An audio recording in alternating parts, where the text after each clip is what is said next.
So how do you see through anyone? Well, you can use a range of techniques. Some of them are from psychology, some of them from depth analysis. But actually the best technique is to pay attention.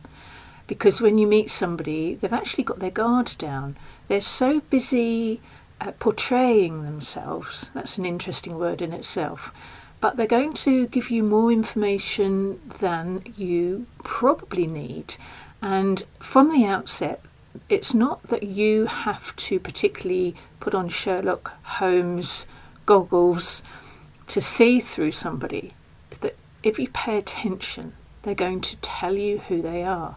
Now, immediately, you're going to take in information that they tell you, but that information, I'm suggesting you store it somewhere in a little file, because it's not now that that's going to make sense, it's later. Then there's the proverbial, give everyone enough time and they'll hang themselves.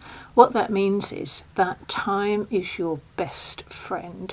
So you know they've told you who they are and they've given a good representation of themselves, because when we meet people, everybody's on their best behaviour. Everybody smells nice, don't they? Everybody's had a wash.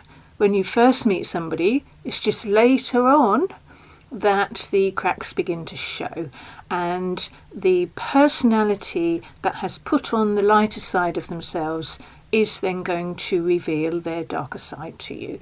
And I often say the brighter the light, the darker the shadow. So if they are Mr. Wonderful or Mrs. Wonderful, then you can be sure that they are equally not somewhere. You know, when we meet people, we should really say not, you know, how many children have you got? Have you been married? We should really say, how low do you go? How bad are you? How dark is your shadow? Show me what's there.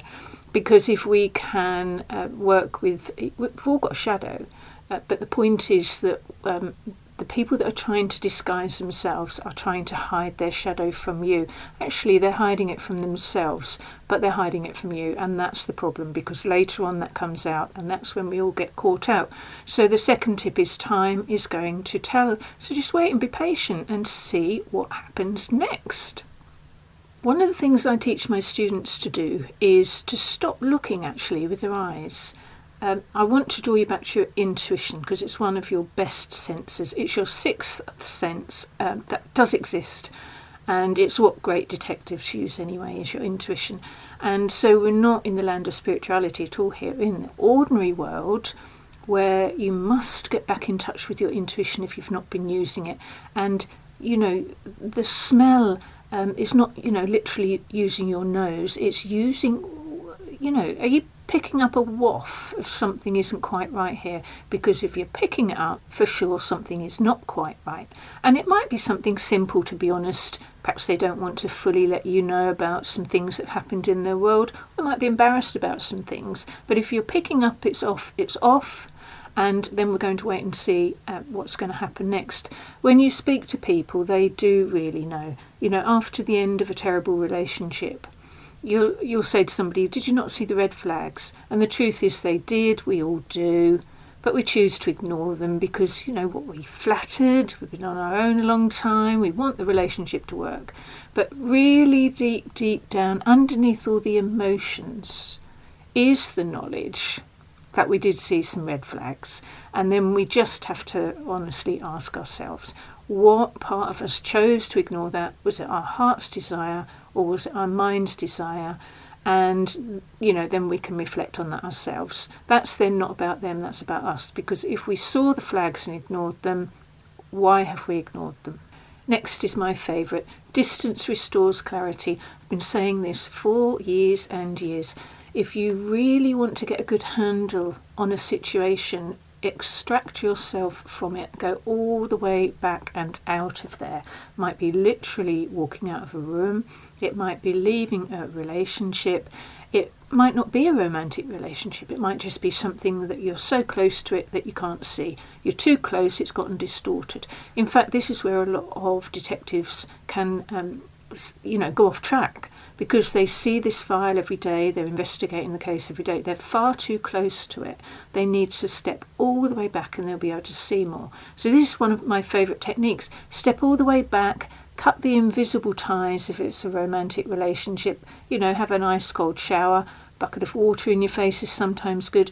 Get them off of you and take yourself off of them. And that's what I mean by remove their smell, their perfume or their aftershave.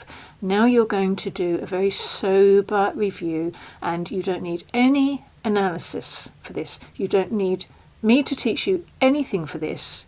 You just need to review the distance, the disparity between what they said they would do and then what they actually did, and over time. Or, the dreams that they promised you, did they carry them out? It's very simple, yes or no. So this is so simple. It's such a great technique because you can't actually even argue with yourself. You see, when you're analysing somebody, especially if you're attracted to them, your mind can play all kind of tricks on you. A lot of them come from nature. But ordinarily, this is a straightforward question. Did what they tell you in the very beginning, who they were, what they were going to do, and what they had done, over time, was that true? Yes or no? And if it's no, you've got somebody who's poor for their word. At the very least, they're not able to follow through on their wishes and dreams, and that's a bit wishy-washy, isn't it? How unstable is that if you're trying to have a relationship with them?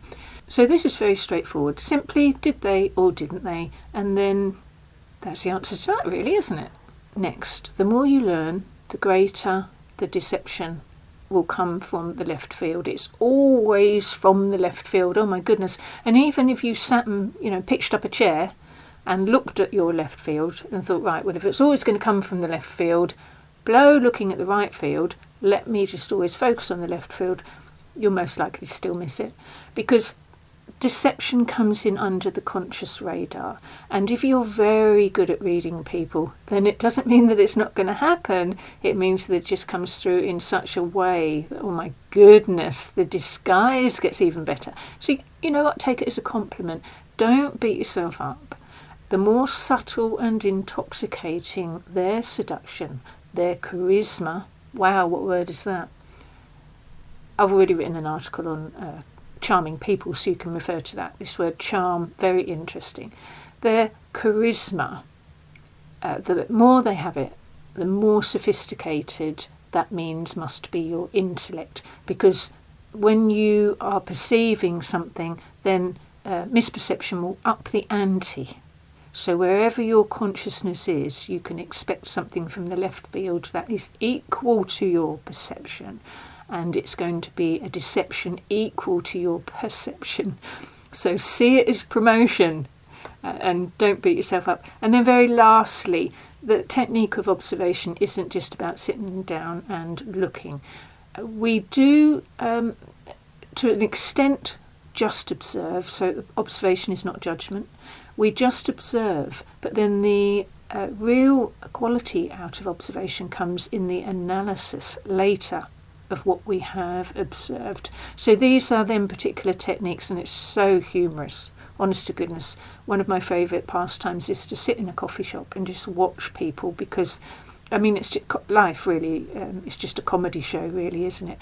Especially when you can see the dance. It's almost like a display of peacock feathers. And you can see all of the capes, all of the tricks, all of the unconscious behaviours and gestures. That's when it gets really juicy. That's when people watching gets really interesting.